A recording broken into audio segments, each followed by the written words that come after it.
If there's one thing we've learned over the last 4 days here in the United States, it's that there are no good Republicans in Washington, D.C., or quite possibly anywhere in the United States. And I know Lisa Murkowski didn't want to vote yes on Brett Kavanaugh. You know, she said she was going to vote no, followed through. But that's one, literally one, out of all of the Republicans that we have serving, including those who have been outspoken in their opposition to Donald Trump. So the message today is that there are no good Republicans, and we need to stop pretending that any of them have any kind of conscience, any kind of backbone, or that their opposition to Donald Trump is anything more than an attempt to get more retweets when they go after him. Because that's what it is. Susan Collins made it very clear in her little speech on Friday, where she gave her 30-minute preamble to hell yeah, I'm voting for Brett Kavanaugh, that she is just as disgusting as every other Republican.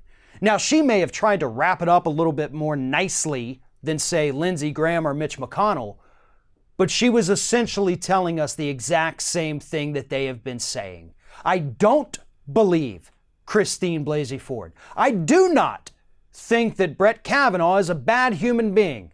I do not believe any of the accusations against him, although I do believe that Dr. Christine Ford was assaulted. It was just probably by somebody else. So yes, I will vote yes.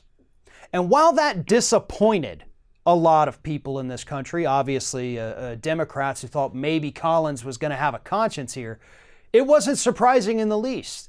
We have seen this from these Republicans, the Collins, even the Murkowskis, the Flakes, the Hellers, time and time again since Donald Trump took office. They talk a big game, they go out there, they give these interviews, and they say, no, I'm not convinced, I don't like this, hell no, I'm not going along with it. And then when it comes time to vote, they're going to go right down party lines. Flake, for example, has voted with Donald Trump 83% of the time. And in spite of him being one of the loudest voices of opposition, he's also one of the most loyal Republicans there is.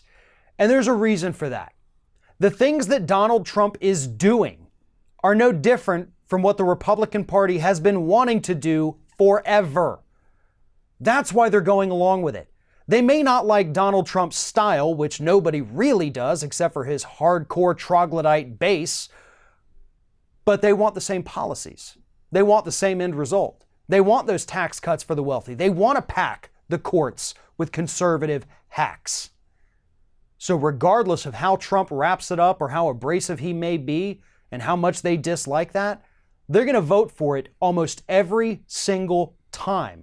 Because at the end of the day, the values that Donald Trump has, as disgusting as they are the same values of every other Republican sitting in office today.